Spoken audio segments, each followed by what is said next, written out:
Mais uma vez, a paz seja convosco. Amém. Em especial você que dispôs um tempo para estar conosco aqui de forma presencial. Estamos num número reduzido, não sei porquê, não sei se tem alguma festa acontecendo aí.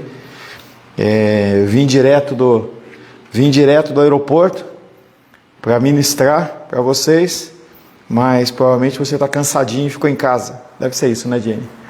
Cansadinho, alguma coisa aconteceu, né? Mas estamos aqui para louvar, adorar e bendizer o nome do Senhor nas meditações do Catecismo de Westminster, e vamos trabalhar a pergunta 22.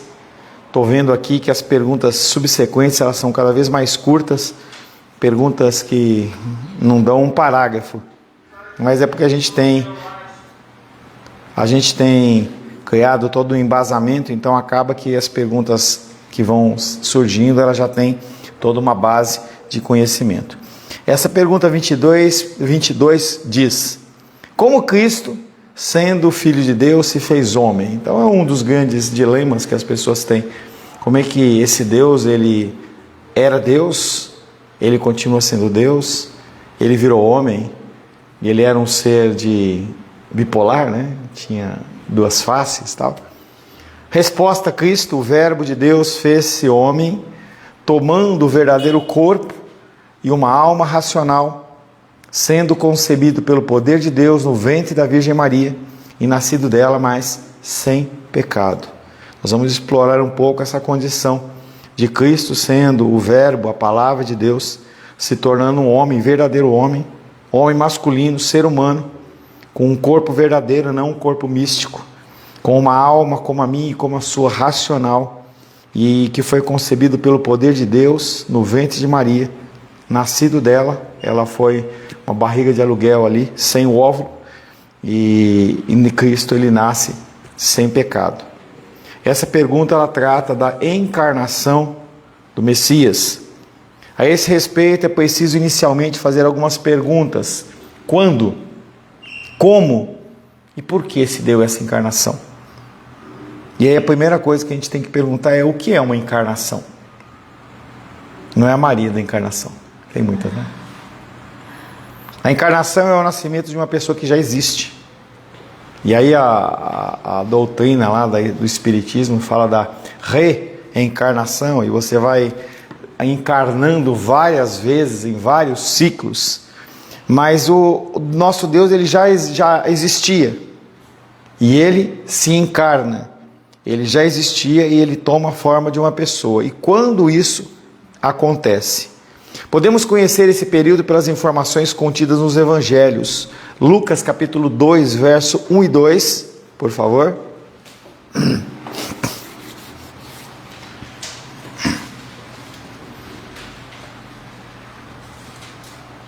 Lucas capítulo 2, verso 1 e 2.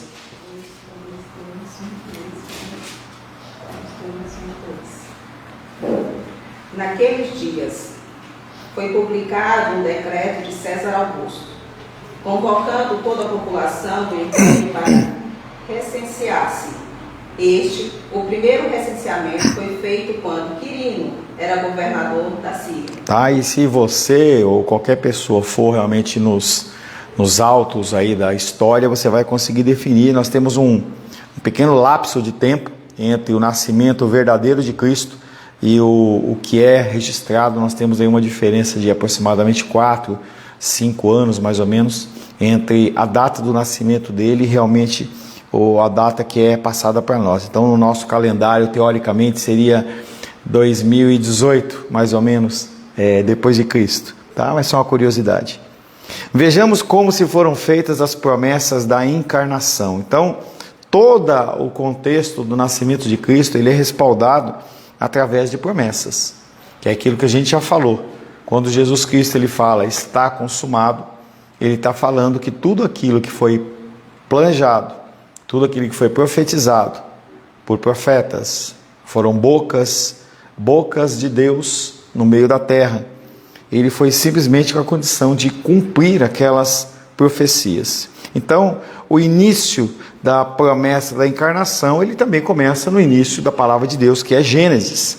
Gênesis capítulo 3, verso 15.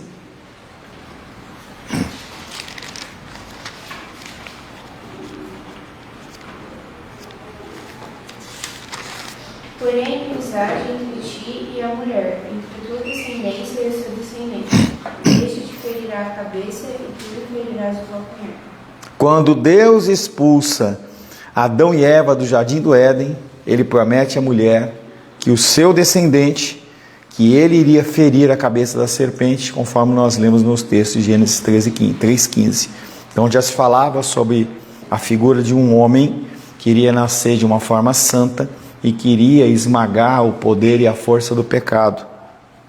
No período pré-abraâmico também se fala sobre a condição deste Messias. Antes de Abraão, nós temos o livro de Jó, Jó 19, 25.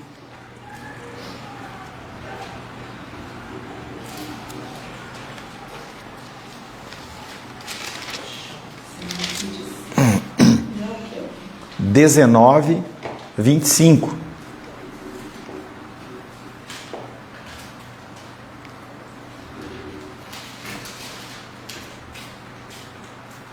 Porque eu sei que o meu Redentor vive, e por fim se levantará sobre a terra. Tá? Então Jó está no meio daquele sofrimento, daquela dificuldade toda, e ele tem, iluminado pelo Espírito Santo, sim, o Espírito Santo também age no Antigo Testamento, ele olha e vislumbra, olha espiritualmente o Deus Redentor dele, e no futuro a encarnação do Verbo, o Deus Redentor que se levantaria sobre toda a terra. E ele está falando também sobre a condição da crucificação, essa condição de você se levantar. No período abraâmico, na época de Abraão, Deus estabelece a sua aliança com Abraão e depois com Isaac, prometendo a ambos a vinda do descendente. Então, essas promessas elas vêm sendo não renovadas, mas elas vêm sendo expostas para as pessoas para que elas possam sempre trazer à mente uma coisa que vai acontecer. É algo que os judeus eles fazem com excelência, em especial na época da Páscoa, mas com todas as suas tradições, eles trazem aquele conceito de você inculcar sobre a vida das pessoas, de tanto conhecimento ser explanado, aquilo ficar gravado na mente da pessoa. Então aquilo vira um hábito para a pessoa, um hábito lícito, em que ela começa realmente a proclamar aquilo que o pai falou, o avô falou, o bisavô falou, todo mundo vai falando, e aquela pessoa ela encarna aquilo no coração, ela coloca aquilo no coração e ela começa a propagar. Quanto mais você ouve uma coisa, mais você propaga ela. Pastor, então eles, quando eles estavam fazendo sacrifícios dos animais e tudo, como substituto, eles já tinham consciência que aquilo que eles estavam fazendo, porque lá na frente Cristo viria, eles tinham essa consciência? Quando eles estabeleciam e faziam sacrifícios, eles já tinham consciência que Jesus estava vindo? Que tinha o Messias? Sim ou não? Então, essa é a minha pergunta. Mas essa é a minha pergunta para você. Por que eles iriam fazer sacrifícios? Era por causa dos pecados. Tá, mas para quê? Quando ele fazia o sacrifício por causa dos pecados, era para fazer união com quem? Com Deus. Tá? E quem que é o sacrifício perfeito? Eles faziam o sacrifício por causa da vinda do Messias? Não. Claro que sim. Claro que sim. Já era Cristo, Deus ele traz uma prévia do que ia acontecer, como ele fala em Gênesis, como ele fala em Jó. Ele vem trazendo uma construção dessa condição salvífica, e a condição dos sacrifícios, eles refletem o sacrifício de Cristo. Você já ouviu várias vezes eu dizer para você que Cristo morreu na hora do oferta do sacrifício da tarde, 15 horas. E esse sacrifício ele faz referência, ele acaba com aquilo lá. Deus estabelece sua aliança com Abraão, depois com Isaac, Jacó, e vai seguindo, prometendo a ambos a vinda do descendente. Observe que a palavra descendência nesses verbos sugere claramente uma pessoa singular, não fala os descendentes, fala o descendente. Gênesis 17, 7.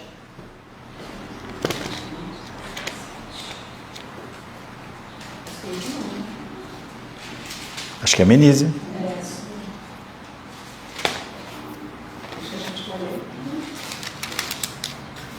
Estabelecerei a minha aliança entre mim e ti, e a tua descendência no decurso das tuas gerações, aliança perpétua para ser o teu Deus e da tua descendência. Tá, então ele não fala dos descendentes.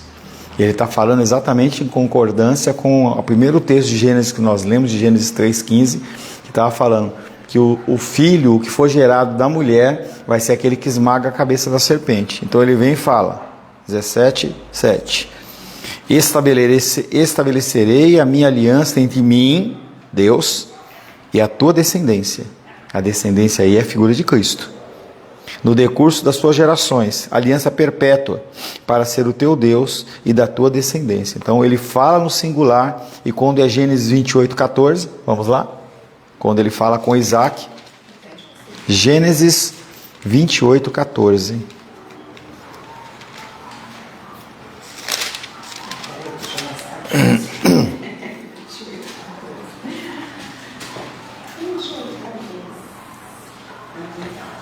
A tua descendência será como o pó da terra. Estender-te-ás para o ocidente e para o oriente, para o norte e para o sul. Em ti e na tua descendência serão abençoadas todas as famílias da terra. Tá, novamente descendência, ele não se refere a Abraão, nem a Isaac. Ele se refere à figura de Jesus Cristo.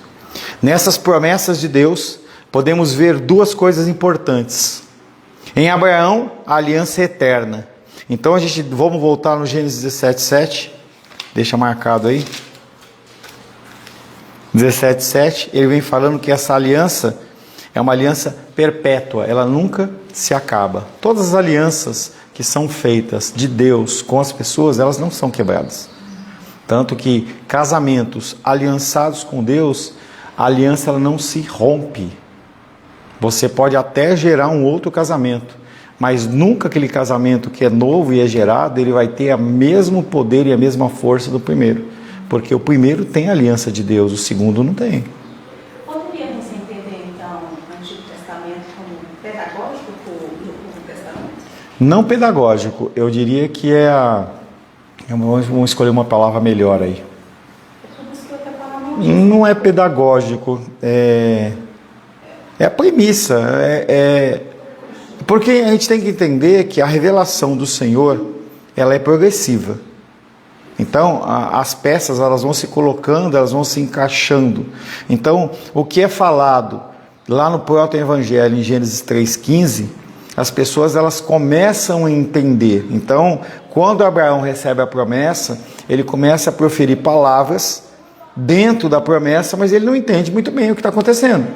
E aí essa revelação é progressiva. Nós, por termos o cânon, o Antigo e o Novo Testamento nas mãos e o Espírito Santo no nosso coração, nós temos a revelação completa da condição, da construção salvífica. Então o povo, tanto que lá nos evangelhos o que acontece é, apesar dos sacerdotes saberem que Cristo era o Messias, o povo era cego. Porque se aquele povo, provavelmente, se o povo soubesse realmente que ele era o Messias, talvez o desfecho tivesse sido diferente. Não seria, porque Deus não ia deixar. Aquilo tinha que acontecer como aconteceu. Mas as pessoas, vai sendo o entendimento. É como quando nós entramos na igreja. Você tem pouco conhecimento das Escrituras e com o passar do tempo, o objetivo e a tendência é que a pessoa cresça. Não é o que acontece com a maioria das pessoas. Por isso que muitos são chamados e poucos são escolhidos. A gente tem que lembrar aqui, tanto a santificação como a revelação do Evangelho, ele é progressivo. Por isso que você abrir mão do Antigo Testamento e estudar só o Novo Testamento, você fica fragmentado. Porque não tem como você fazer essas ligações. Então, como a gente já fez a ligação, por exemplo, de João, o Evangelho de João lá com o Gênesis, né? Quando ele fala o verbo e tal, você não consegue fazer essas ligações. Você não consegue entender Jesus dizendo, eu sou o caminho, a verdade e a vida, e o povo bravo com ele, porque ele está falando que ele é o caminho até o Senhor lá. E como é que isso acontece? Por que é ele que é? Então, as palavras de Cristo, elas têm a referência sempre em relação ao Antigo Testamento. Para mim e para você, que não conhecemos e não estudamos com profundidade, muitas vezes o que acontece nós não entendemos. Achamos que é só uma situação, ou que Jesus falou e os caras ficaram bravos por nada. Eles tinham motivo para ficar bravos. Porque eles sabiam o que estava acontecendo. Nós vamos conhecendo conforme nós vamos estudando. Nessas promessas de Deus podemos ver duas coisas importantes. Em Abraão a aliança ela é eterna ou é perpétua. Ela não será desfeita pela destruição de Israel e Judá. Você vê toda a condição da destruição daquele povo. Primeiramente as 10 tribos do norte, depois as tribos do sul. Mas mesmo assim a aliança do Senhor continua. Ele continua mantendo aquela luz dentro da palavra, porque ele fez uma aliança.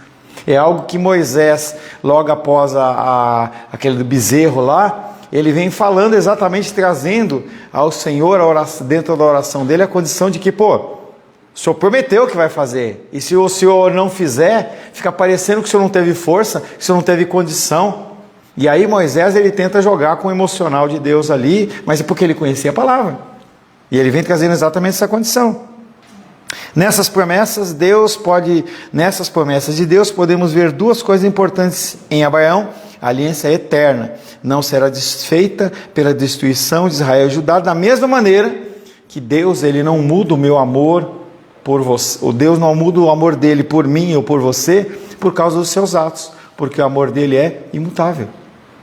Porque as ações dele não são pautadas naquilo que você faz. Não é o teu arbítrio, as tuas ações, se você vem, não vem, se faz, não faz, que vai mudar o amor de Deus. O amor de Deus, ele é imutável, porque ele fez uma aliança. Lá antes da eternidade, ele falou assim, eu vou salvar a Jenny. E aí, não tem nada que você faça que vá quebrar a aliança, porque ele definiu que é daquele jeito. E ponto final. Predestinada. Tá? Em Abraão, a aliança é eterna. E em Isaac, a aliança é estendida não só para aquele grupo, mas também para todos os tribos, raças e nações. E isso somente se torna possível por meio da encarnação. Então, tem-se uma promessa que é entregue para o povo judeu, especificamente, não foi para os filisteus, não foi para ninguém. É claro que, e aí é o meu entendimento, mesmo o povo judeu ali sendo aquele povo escolhido de Deus, eu acho que pessoas de outras nações também tinham algum tipo de discernimento. É meu pensamento. Da mesma maneira que quando Cristo vem, a mulher cananeia vai lá e, Deus, Jesus, cura a minha filha, não sei o quê. A outra lá, eu tenho fé, entendeu? Você tem uma fé grande, então por sua fé te salvou. A gente vê que as pessoas, apesar de não receberem a revelação da palavra, eles de alguma forma, como fala em Romanos, eles conseguem identificar na natureza, na criação, a figura divina de Deus. Então não eram todas as pessoas que agiam dentro daquele contexto. As Escrituras não falam dessas pessoas porque o objetivo é mostrar o povo escolhido. E aí o enfoque é com a encarnação, essa palavra é explicada, é explanada para esse povo que é o escolhido, só que Jesus veio para eles e eles não o receberam.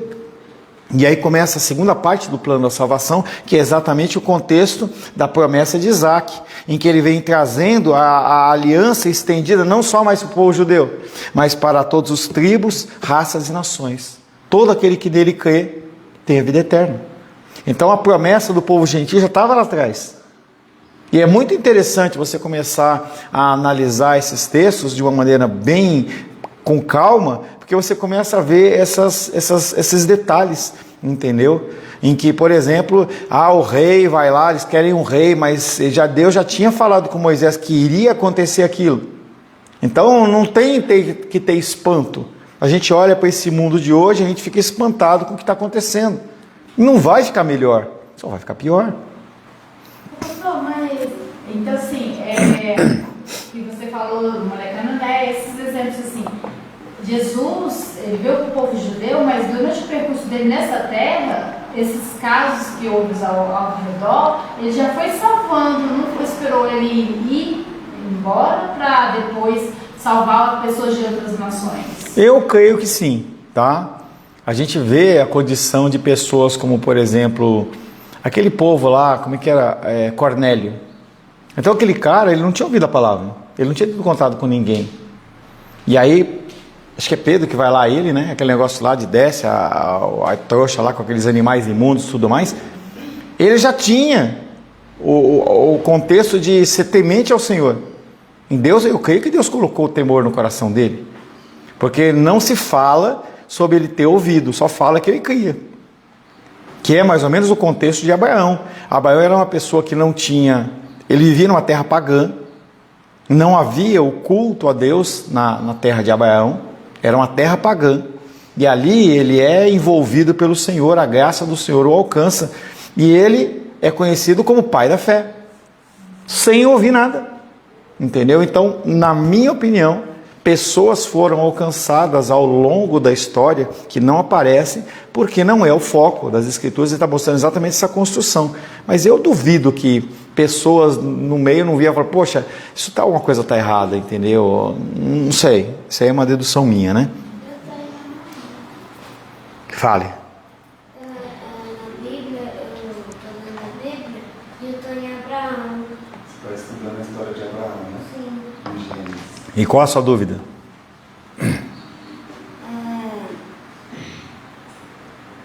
Nenhuma. Entendi que você queria falar, que você estava com dúvida. Tá? Então, em Abraão há uma promessa de uma aliança eterna. Em Isaac há a extensão dessa aliança, que é a palavra que fala que todo que nele crê não vai perecer, mas vai ter a vida eterna. E aí no período mosaico, essa promessa ela continua acontecendo. Deuteronômio 18:18.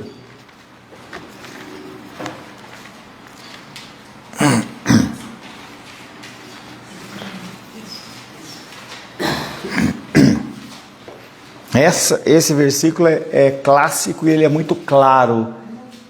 Deuteronômio 18:18. Eu não lembro como que está a sequência. Suscitar-lhes-ei um profeta do meio de seus irmãos, semelhante a ti, em cuja boca porei as minhas palavras, e ele lhes falará tudo que eu lhe ordenar. Tá? Então, a palavra de Deus vem para Moisés e vai falando que ele, Deus, vai levantar um profeta do meio dos seus irmãos, não era de fora, do meio dos seus irmãos, semelhante a ti. E aí aquela palavra, como? Lembra da que a gente fala daquela palavra como? Semelhante, não é igual, semelhante a ti. Em cuja boca porei as minhas palavras, porque, qual é a semelhança? Porque ele colocava tantas palavras na boca de Moisés, como Jesus Cristo falava apenas o que o Pai queria que fosse falado. E ele lhes falará tudo o que eu lhes ordenar.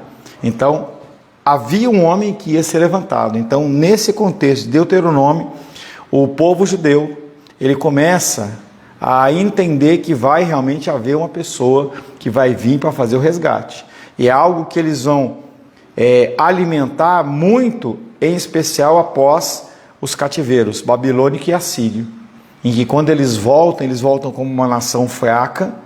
Logo depois aparece Império Romano, Império Grego, uma opressão, e eles ficam esperando o quê? Esse Messias que vai fazer a restauração. Mas a restauração desse Messias não é uma restauração militar. A restauração desse Messias é uma restauração espiritual. Por isso que Judas, que ele era do grupo dos Zelotes, que era um grupo judeu, em que ele estava esperando o quê? Que se levantasse esse Messias, para que eles pudessem tomar o governo e derrubar o Império Romano. Quando ele vê que Jesus não ia caminhar por esse caminho, foi a hora que ele se frustra. Ele criou expectativas em cima de Jesus que não eram verdadeiras. E aí quando ele se frustra é que ele cumpre também a palavra e entrega a Cristo. Mas toda a construção é a construção exatamente desse aparecimento. Mas voltando para Deuteronômio 18:18, Deus vem falando, prometendo diretamente a Moisés a vinda do Messias. Então, nesse versículo, pastor Paulo, eu não sei se eu vou usar a palavra certa, se a analogia aqui, as pessoas fazem a analogia de Moisés com Jesus, porque Moisés libertou o povo, e teve essa questão da boca, das palavras nos lábios, e Jesus... Moisés, ele é um tipo de Jesus, da mesma maneira que Josué é um tipo de Jesus. A liderança do povo judeu, ele reflete a figura de Cristo, sempre no contexto de libertação. Quando você olha Moisés atravessando o Mar Vermelho, a figura ali é o processo de salvação, está falando de salvação, entendeu? Então todo aparecimento de grandes líderes, como de Davi, ele é o bom pastor. Aí você faz a referência de quem? De Cristo. tá? José, tá? Um homem que não se macula. Daniel, entendeu? E aí, esses homens são homens que são referências dentro desse contexto. Não é a mesma coisa que, por exemplo, Jeremias. Jeremias não está no contexto desse. Elias não está. Eliseu não está. Mas pessoas que são líderes, eles fazem exatamente essa analogia, como você falou, da condição de um Messias que vai vir. Então, todos esses homens, Abraão, Moisés, Daniel, Davi e outros, eles eram líderes referência em Israel, mas eles eram como um tipo de Cristo. Então, quando Cristo vem, ele vem algo que eu vou começar a falar, talvez eu fale hoje à noite, a condição de Cristo como os 3 ministérios, não é aqui na dominical, os 3 ministérios de Cristo: sacerdote, rei e profeta. Então ele ele vem cumprindo exatamente a condição da perfeição de todos os reis que foram bons, todo o melhor dos profetas, entendeu? Então ele vem mostrando exatamente essa condição de excelência em cada homem da Bíblia que aparece nas Escrituras. Eles eram homens com falhas, com dificuldades, e Cristo vem executando a função de cada um deles de uma maneira perfeita.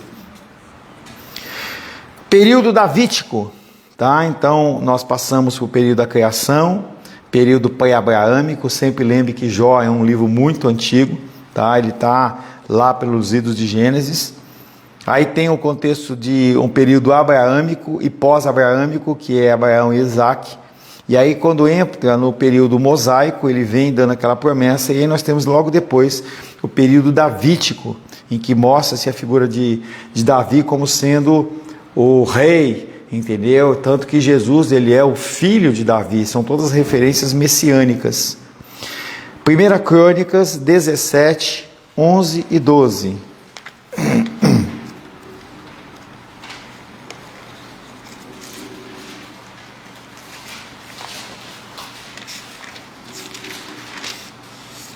Qual que é mesmo? 1 Crônicas, capítulo 17, versos 11 e 12.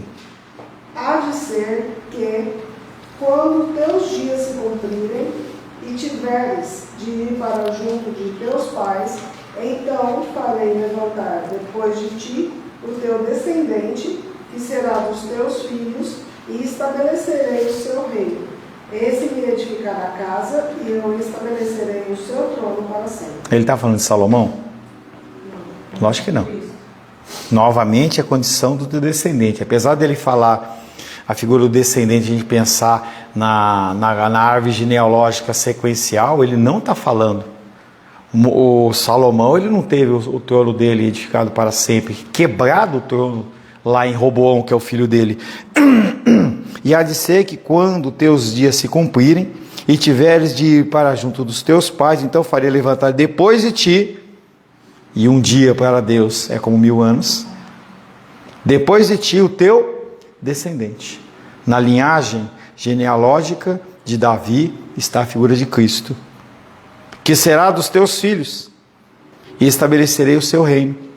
E esse, Jesus Cristo, me edificará a casa, e eu estabelecerei o seu trono para sempre. Apesar de você poder querer fazer inclusive a analogia com Salomão, que foi o que construiu o templo, Deus está falando uma perspectiva muito maior, muito mais abrangente do que um simples templo.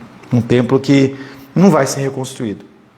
Um templo que os judeus continuam esperando a vida do Messias para que ele possa reconstruir e tal. Não vai reconstruir. Não existe mais essa possibilidade. Eles continuam esperando que o Messias venha para que eles possam ser uma grande nação diante das outras nações.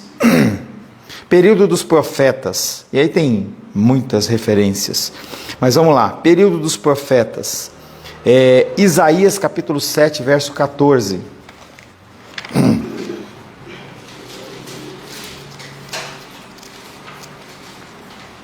Isaías 7, 14. Portanto, o Senhor mesmo vos dará um sinal, e eis que a virgem conceberá e dará à luz um filho, e te chamará Emanuel. Tá, então, Isaías, que já falei para vocês, é considerado como o 5º evangelho. aquele livro do Antigo Testamento que mais fala da figura do Messias, ele vem falando sobre eis, que verso que é? 7,14. Portanto, o Senhor mesmo vos dará um sinal.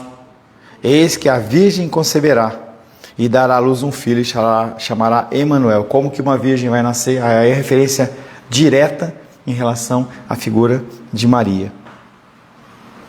Miqueias, capítulo 5, verso 2. Eita nós, Miqueias.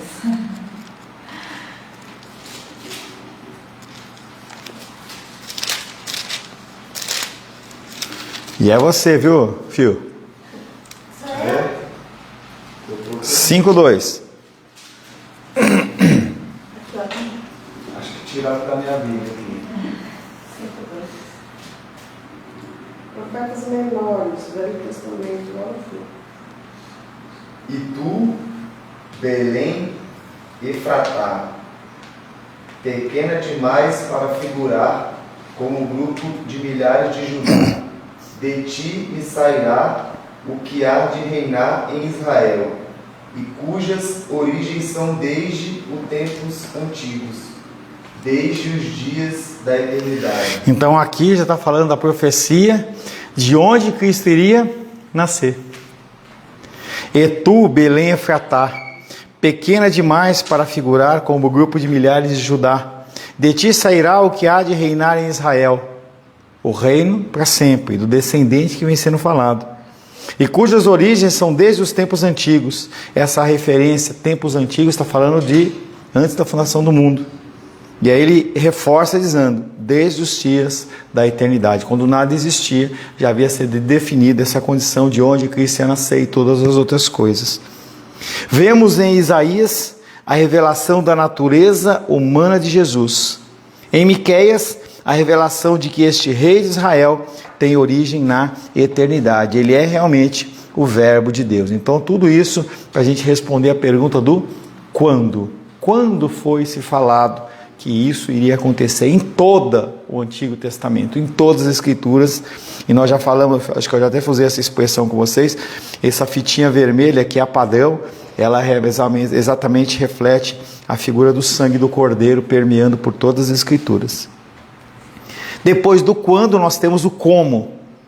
Vimos até aqui que a encarnação ela foi prometida e cumprida desde o início, foi prometida e reiterada desde o início da criação. Então, texto após texto, palavra após palavra, a vinda do Messias ela é prometida, sempre convocando os homens e as mulheres de Deus a mudarem os seus próprios corações, para eles poderem encontrar esse Messias. Vejamos agora como se realizou a encarnação. Nos evangelhos de Mateus e Lucas, vemos a encarnação como o nascimento do menino Jesus. Lucas capítulo 1.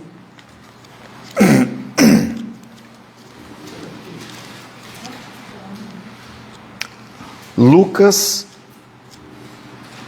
capítulo 1. Sim, senhor. Lucas 1,14.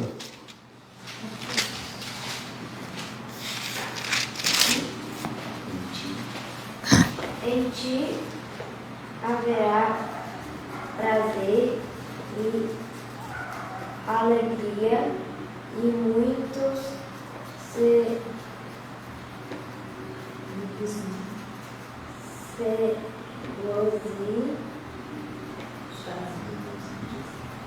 regozijarão com os seus nascimentos. Em ti, em Jesus Cristo, haverá prazer e alegria. Conceito de hedonismo cristão. Não há como o ser humano ser feliz, completo e pleno à parte de Jesus Cristo. Então ele veio falando, em ti haverá prazer e alegria, e muitos se regozijarão no seu nascimento. O Evangelho de João mostra Deus assumindo a natureza humana, João 1,14.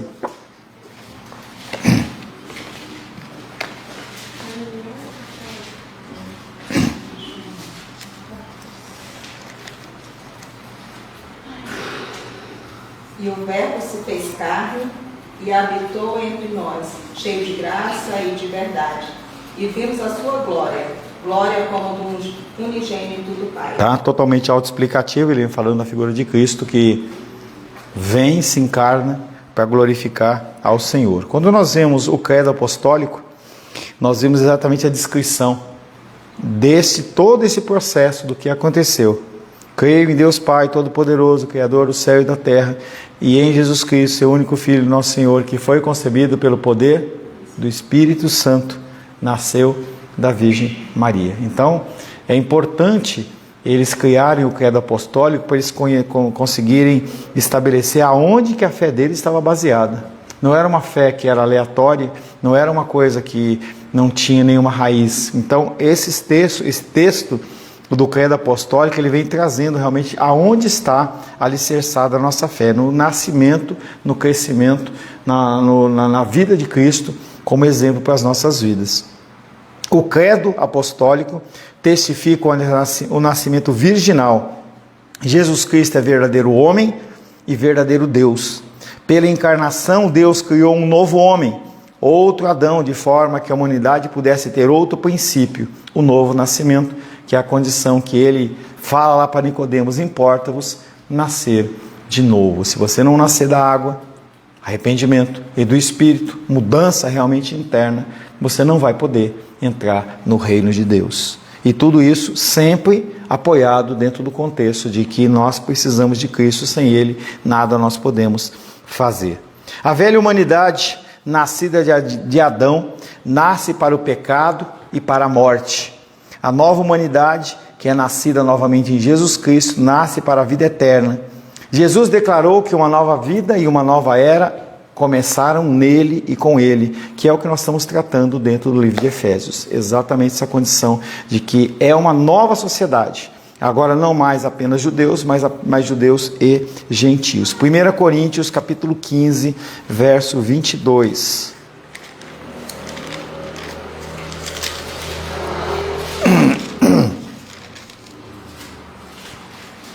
Porque assim Acho que é. Assim como em Adão todos morrem, assim também todos serão vivificados em Cristo. Tá? Então ele fica mostrando, Deus mostra que por causa do pecado de um homem, por causa da ação de um homem, veio o pecado no mundo. Mas também através da vida de um homem, a vida ela aparece. O Filho de Deus, a segunda pessoa da Trindade, sendo verdadeiro e eterno Deus, da mesma substância do Pai e igual a Ele, não é como, é igual mesmo. Na plenitude do tempo, tomou sobre si a natureza humana com todas as suas propriedades essenciais, exceto o pecado. Ele era um homem igual, um ser humano igual a nós, sem nenhuma dificuldade, sem nenhum problema, sem nenhuma diferença nossa, passando as mesmas dificuldades, passou frio, ficou com sede, se sentiu rejeitado, se entristeceu, todos os nossos sentimentos, todas as nossas ações, exceto o que era atrelado ao pecado, também havia sobre a vida de Cristo. Hebreus 2:17. Hebreus 2:17.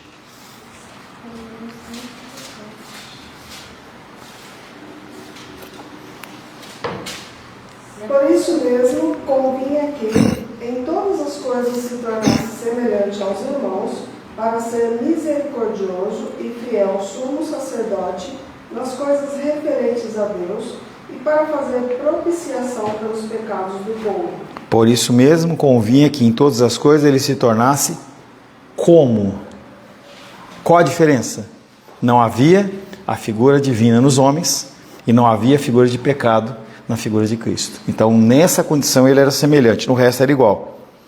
Semelhante aos irmãos, para que ele pudesse ser misericordioso e fiel sumo sacerdote.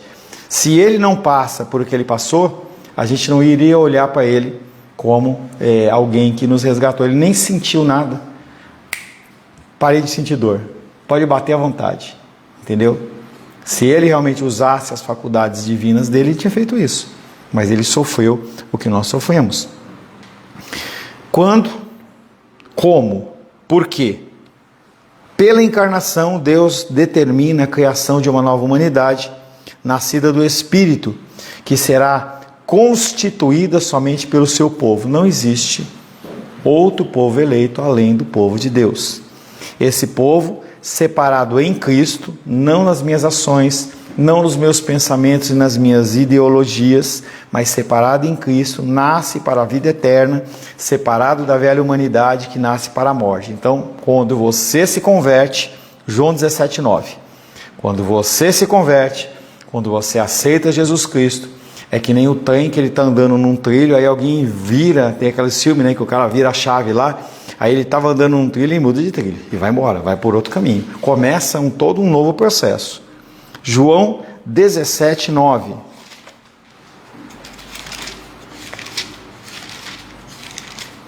Menísia? Não precisa esperar não. João 17:9.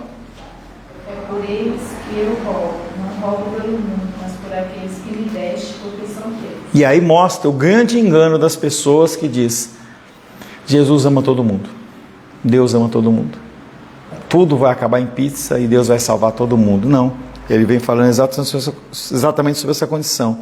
É por eles que eu rogo. Eles quem? Aqueles que foram feitos a aliança lá antes da fundação do mundo, através da palavra e da declaração do Senhor. É por eles que eu rogo. Eu não rogo pelo mundo. Ele não roga pelos cachorros, pela samambaia, ele não roga pelas pessoas que não creem nele, não glorificam o Senhor, mas por aqueles que me deste, porque são teus. Deu quando? Antes da fundação do mundo. O nascimento virginal é uma necessidade para uma nova criação, pois o milagre do novo nascimento somente se torna possível pela redenção adquirida por Jesus. Pelo pecado de Adão, todo ser humano nasce em pecado. Romanos 3:23.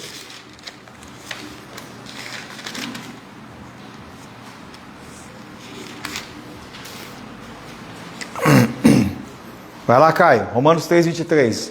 Lê que esse é pequenininho.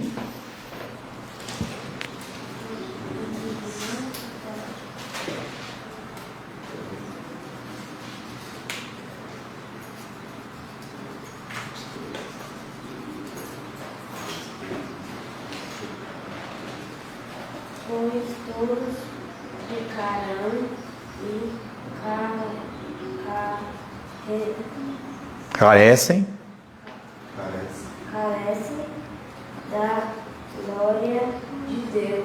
Tá? Então, pelo pecado de Adão, todo ser humano ele nasce em pecado. Já tratamos bastante sobre isso. Jesus é o Cordeiro oferecido por Deus que veio ao mundo para ser sacrificado em benefício dos eleitos e dos eleitos somente. Para tal fim, ele deveria ser perfeito e sem mácula, porém, sob o regime da lei, somente a encarnação poderia fazer Deus sujeito à lei. Então, quando a gente vê a condição do sacrifício que a Melissa perguntou lá atrás, exatamente, você não poderia oferecer qualquer coisa. Ele tinha que ser um cordeiro perfeito, sem nenhum defeito, sem nenhuma mácula, sem nenhuma mancha, nada. E aí Cristo ele vem fazendo exatamente a condição não de um animal, mas ele como um ser, como o cordeiro de Deus perfeito, sem pecado, iria fazer o sacrifício para libertar o mundo. Impecabilidade de Jesus. Pelo decreto de Deus, Jesus não trazia em si o pecado original, sendo também ungido com o Espírito sem medida, tornando-se impecável e também sendo Deus encarnado, ele era imutável em seu propósito. Por isso que, apesar das pessoas quererem fazê-lo rei, fora da hora, ele fala, não é hora. Tudo o que acontece, acontece segundo os desígnios de Deus. Uma dúvida minha é aquele contexto das bodas de Caná da Galileia, em que ele olha para Maria e fala, mulher, não é chegada a minha hora, ele vai e faz. Não sei se Deus mandou fazer, eu não sei o que aconteceu ali, mas aí é uma dúvida do meu coração, né? Alguma coisa aconteceu ali para que Cristo fizesse. Ele não fez nada contra a vontade do Pai. Talvez o Senhor tenha falado, não, faz aí, entendeu? Creio que sim. Hebreus 4,15. Eu vou estender um pouquinho para acabar essa pergunta. Eu fico pensando, né? Ela não tinha conhecimento, mas ela sabia que ele era e que ele tinha um propósito. Maria sabia quem ele era. Não. Maria sabia. Estou dizendo que ela não tinha absoluto entendimento disso, porque era uma novidade para ela. Mas Era muito poderoso, né? Eu discordo de você. Eu acho que ela não tinha todo o conhecimento, mas ela conhecia e conhecia muito bem. Aquela visitação do anjo Gabriel, ela foi uma coisa muito forte. E as pessoas dentro da nossa sociedade ocidental contemporânea, elas não se aprofundam dentro do conhecimento, mas dentro do povo judeu, as pessoas conheciam. Entendeu? As pessoas sabiam que havia um Messias. Era algo que foi implantado, que a gente falou. Na época de Gênesis foi falado isso, na época de Jó foi falado isso no pai abraâmico, foi falando, toda essa história era uma história que era contada o tempo inteiro. E as pessoas, elas aguardavam a vinda desse Messias. E ela recebeu, talvez o coração dela até tivesse sido amortecido em relação à história do que iria acontecer. Porque eu fico imaginando ela como mãe, pré-antevendo o que iria acontecer com a figura de Cristo, entendeu? Eu tenho estudado um pouco sobre cultura judaica, as coisas são interessantes. O senhor vai falando, eu vou acompanhando, porque eu estou lendo o livro, então muita coisa. Então, assim, vai testificando aqui do que eu estou lendo, né? Então, eu acho super interessante. E é muito bom, né? Você aprofundar. É exatamente isso, eles sabem realmente, assim, na época de Cristo, como que era aquela cultura social, e eles seguiram por um bom tempo. Então, é muito bom. O mediador. Jesus Cristo, perfeito Deus e perfeito homem, é o único mediador entre Deus e o homem. A união das naturezas de Cristo em uma única pessoa somente se tornou possível pela encarnação. Dessa forma, ele se tornou um ser único em todo o universo. E para a gente é uma coisa que é chover no molhado, mas dentro do contexto do Catecismo de Westminster havia muita discussão entre a mariolatria, a intercessão de santos, e que quando você estuda a história cristã, você vê que esses homens, eles se reúnem e trazem uma pergunta dessa para afirmar biblicamente que não tem outro mediador. Para a gente é tranquilo, mas para eles não era. 2 Coríntios 5, 21.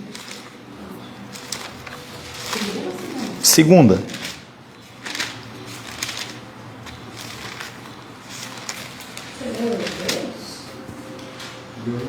Não? Hebreus 4,15. É que eu emendei então.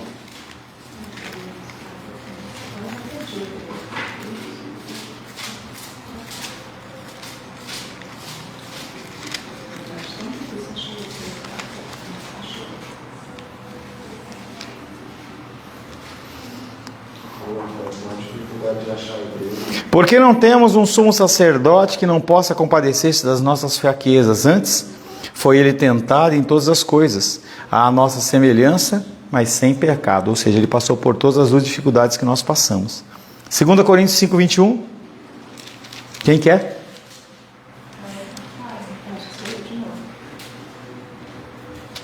Aquele que não conheceu o pecado, ele o fez pecado por nós, para que nele fôssemos feitos justiça de Deus. Tá? Então tudo que acontece através de Cristo, e ele traz sobre a vida de Cristo a condição do peso do pecado, sem ele ser culpado do pecado, para que ele pudesse interagir e interceder por nós. Pela encarnação, através da sua vida de perfeita obediência e de sua morte sacrificial, Jesus teve seu sacrifício aceito pelo Pai e ressurgiu dos mortos ao terceiro dia, da mesma forma que assumiu. Perfeito Deus e perfeito homem que permanece para sempre. Ele continua sendo homem e Deus. Se ele descer aqui, ele vai comer o peixinho com você, ele vai comer a carne, é a mesma coisa. 1 Coríntios 15, 20.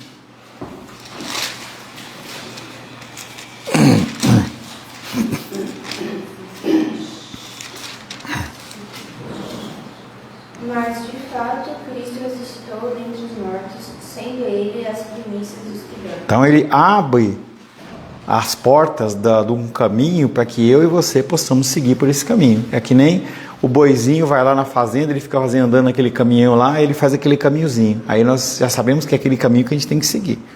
É importante ter em mente que o Verbo tomou para si a natureza humana de forma permanente. Ele continua sendo homem. Não, o boizinho, você não viu fazenda? Que fica aquele caminhozinho assim? As vaquinhas e os boizinhos, eles sempre andam por aquele caminho. Ele foi aquele que abriu o caminho. No meio dos espinhos, gostou agora do exemplo, hein? No meio dos espinhos, ele vai criando o caminho exatamente para a gente passar sem essa quantidade de espinhos. É importante ter em mente que o Verbo tomou sobre si a natureza humana de forma permanente. Jesus Cristo sempre será uma pessoa com duas naturezas autoconscientes, divina e humana, convivendo em perfeita harmonia, sem mistura ou confusão. Gálatas 4:4, ele vem falando sobre a natureza humana de Cristo.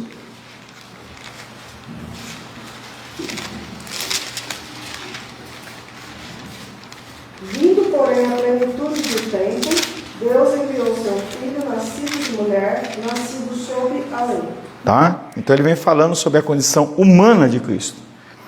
Colossenses 2:9 vem falando sobre a natureza divina de Cristo.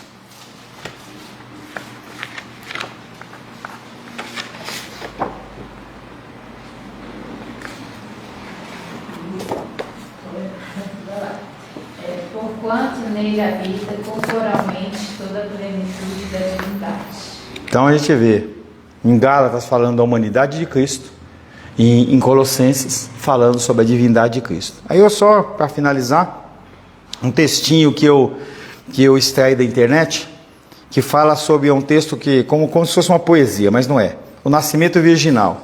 Diz assim: aquele bebê nascido em Belém é o próprio Deus eterno. Embora ele fosse dependente do leite do seio da sua mãe para viver, ele é o Deus que formou os seios que o amamentavam.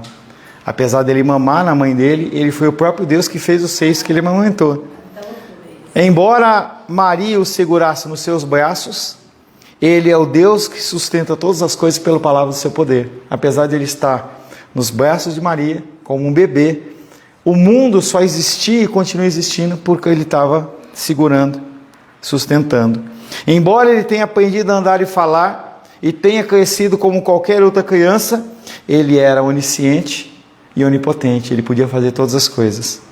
Embora ele tenha vivido como um homem em obediência deliberada, voluntária e perfeita à lei, ele é o Deus que deu a lei a Moisés. Então ele dá a lei e ele é a própria lei. E embora ele tenha morrido sob a penalidade da lei, como homem em lugar de pecadores, aquele homem que morreu é o próprio Deus. Amém? Amém. Vamos para o nosso intervalo.